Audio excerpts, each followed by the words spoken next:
Hey, it's Anne-Marie with Speak Confident English, and today you're going to learn how to use the present perfect in English and get it right every single time. You probably already know that native speakers use the present perfect form a lot. So it's important to get it right, especially if you want to communicate correctly and clearly in English. In fact, when you first arrive in an English-speaking country, you'll probably hear people ask you, "How long have you been here?" So how would you answer that question? If you're not sure, today's lesson is going to help you know without any doubt when and how to use the present perfect in English.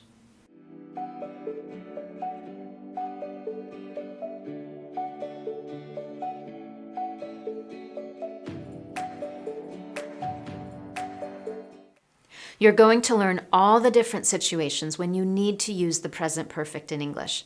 I'm also going to share with you words that you definitely should use, and be sure to watch until the end because I'll also share with you some words that you definitely should not use.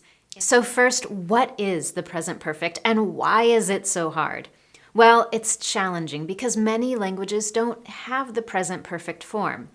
But in English, it is essential. This verb form allows us to connect actions from the past to the present moment. Now, let's take a little step back from that. If I say, I lived there for 2 years. I lived there for 2 years. What grammar tense am I using? Absolutely. It's the past simple. I lived there for 2 years. It's in the past, it's over, it's finished. There is no connection to now.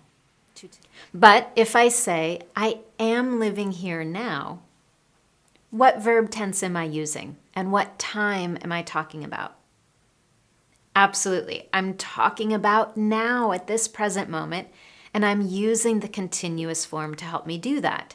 I am living. That verb lets me show the connection to now. But what if I want to show that something started in the past, but it's not finished yet? It's still true now. I need some way to express that in English, and that's what the present perfect allows us to do.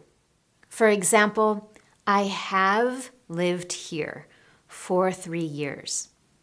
When I use have lived, it tells you that it started 3 years ago and it's still true today. It allows me to make a connection between the past and the present. Another example, I've loved chocolate since I was a kid. I've loved chocolate since I was a kid. Again, that use of have loved lets me connect the past to this moment. I started to love chocolate when I was a kid, and it has continued through my whole life until this present moment. Now, in those two examples, I've just used some key words for the present perfect.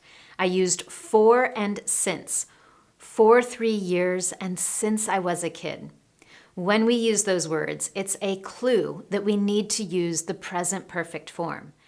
But now let's talk about another super common situation where we use the present perfect in everyday conversation for answering questions like, how's your day been going?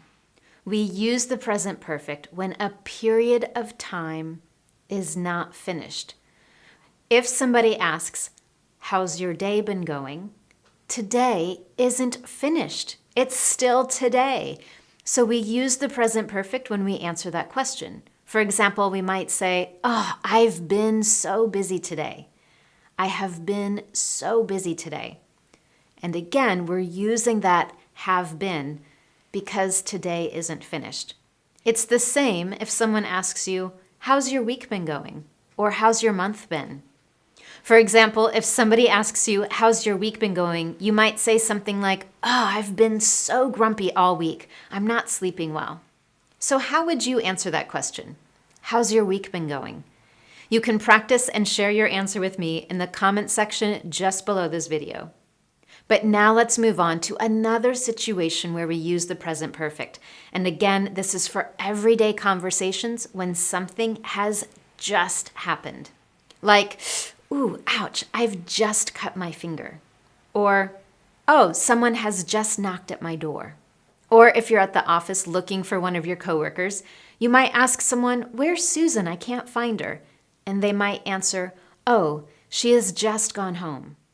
Do you notice a pattern in all of those sentences that I used? I've just cut my finger, someone has just knocked at my door, and she's just gone home. Hopefully you notice that word just. We often use the word just with the present perfect. Here are a few more examples. Oh my gosh, I've just passed my exam. She's just broken up with her boyfriend. They've just bought a house. And now, before we talk about how to form the present perfect correctly, we've got one more situation that we need to talk about. And this one is particularly important if you ever do a job interview in English. Talking about your life or career experience. Do you remember when we were talking about answering the question, how's your day been? Or how's your week been? It's a period of time that isn't finished. Well, your life isn't finished either. So we're talking about the experience in your life from the day that you were born until this moment. For example, in my life experience, I've traveled to over 40 countries.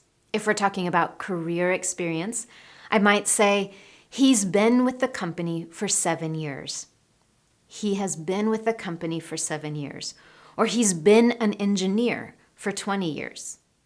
Now that you know all the situations when we need to use the present perfect, let's talk about how to use it correctly. There are 2 things that you need. You need the verb have or has, so I have, you have, he, she, it has, we have, and they have. And then you need the past participle. Now, that's super technical, jargony language for that third form of the verb. If you think back to when you first started learning English, do you remember memorizing all those verbs like eat, ate, eaten, drink, drank, drunk, write, wrote, written? That third form is the past participle, and that's what you need to use. Now, thankfully, when we have a regular verb in English, you can just use the ed ending. For example, want, wanted, wanted. Work, worked, worked. She has worked. If you have those 2 things, the have or has, and that third form, you've got everything you need for the present perfect. Now, if you want many more examples of how to correctly form the present perfect, I've got those available for you in the online lesson, and you can find a link to that just below this video. But now I want to focus on words that you definitely should use in the present perfect, like for and since, and words you definitely should not use. Now, you've learned that with the present perfect, we often use for, since, and just. And there are a few more words that can help you know when to use it. If you hear or want to use words like always, never, or ever, those are signs that the present perfect might be the right choice. For example, have you ever been to Japan? Or have you ever eaten Vietnamese food? Native English speakers love asking have you ever questions. They're great for starting conversations and getting to know people. And when you answer, you might say something like, I've been to Japan 3 times. Or, no, I've never eaten Vietnamese food. If we talk about something that has always been true, again, we can use the present perfect. For example, she's always loved jazz.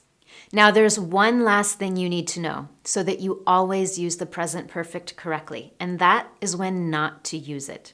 If you want to use words like ago, last year or last week, in 2018 or in 1999, those are keywords that you definitely should not use the present perfect.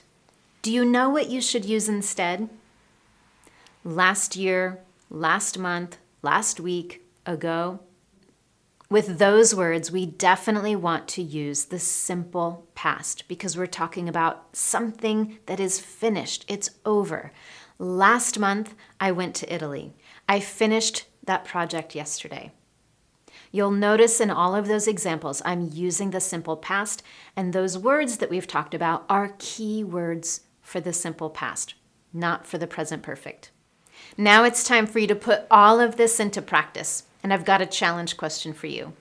In the comments below, I want you to tell me what are some of the most amazing things you've ever done in your life. Use the present perfect to tell me all about them. If you found this lesson useful to you, be sure to subscribe to this channel so you never miss a future Confident English lesson. Thank you so